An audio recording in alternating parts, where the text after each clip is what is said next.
नमस्कार, the Bharat now में आपका स्वागत है। मैं हूं राकेश और इस वक्त हम हैं गाज़ियाबाद कोर्ट में और हमारे साथ हैं खालिद खान, वकील खालिद खान, वही एडवोकेट जिन्होंने निठारी कांड में पीड़ितों का केस लड़ा था। और आपको मालूम ही है कि एक दिन पहले ही ये फैसला आया है हाई कोर्ट की तरफ से कि कोली और पंढेर को बरी कर दिया गया है। यहाँ पर सवाल खालिद साहब से ये होगा कि ये केस कैसे शुरू हुआ और कैसे इन्होंने उसको एक मुकाम तक पहुँचाया। खालिद साहब, आपका स्वागत है हमारे चैनल में। लोअर कोर्ट तक आपने पहुंचाया, लोअर कोर्ट ने फांसी की सज़ा दी, हाई कोर्ट ने बरी किया है। क्या इसको सुप्रीम कोर्ट में चुनौती दी जाएगी? क्या सीबीआई और पीड़ित पक्ष की तरफ से आप इसको चुनौती देने जा रहे हैं इस डिसीजन को? देखिए, सबसे बड़ी बात तो ये है कि देश की सुप्रीम एजेंसी है सीबीआई, उसका ये बहुत बड़ा फेलियर है। तो 99.9% मुझे लगता है कि सीबीआई अलग से इसमें अपील फाइल करेंगी। लेकिन इसके अलावा हम अभी ऑर्डर को स्क्रूटनाइज कर रहे हैं।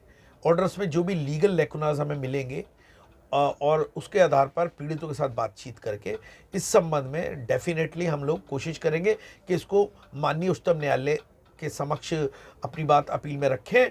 और हमें पूरी उम्मीद है कि हमें आगे न्याय मिलेगा और हम पीड़ितों को हम न्याय दिलाने में सफल होंगे।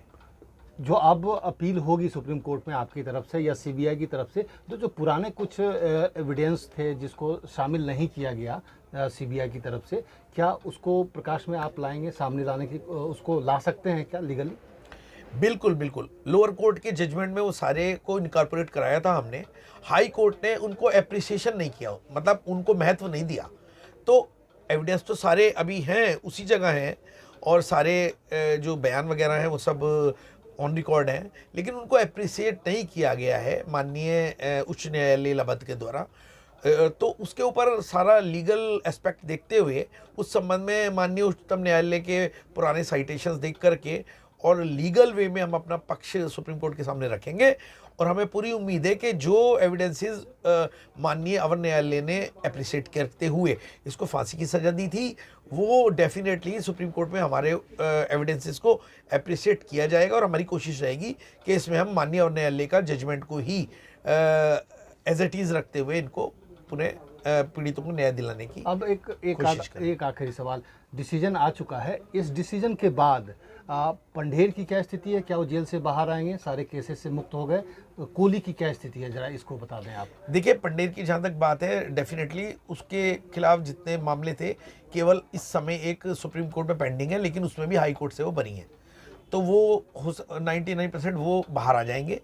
लेकिन जहाँ तक सुरेंद्र कोहली की बात है, सुरेंद्र कोहली पे भी एक पेंडिंग केस रह गया, निम्पालदार मर्डर केस, जो कि माननीय उच्चतम न्यायालय सुप्रीम कोर्ट में पेंडिंग चला रहा है, जिसमें वो बेल आउट नहीं है और जिसमें वो आजीवन कारावास की सज़ा से अभी दोष मुक्त नहीं हुआ है, दोषी है। तो इस कारण से सुरेंद्र कोहली का जब तक बेल नहीं होती है सुप्रीम कोर्ट में जो पेंडिंग केस है, तब तक उसका बाहर आना मुश्किल है। लेकिन पंढेर जो है ये बाहर आ सकते हैं।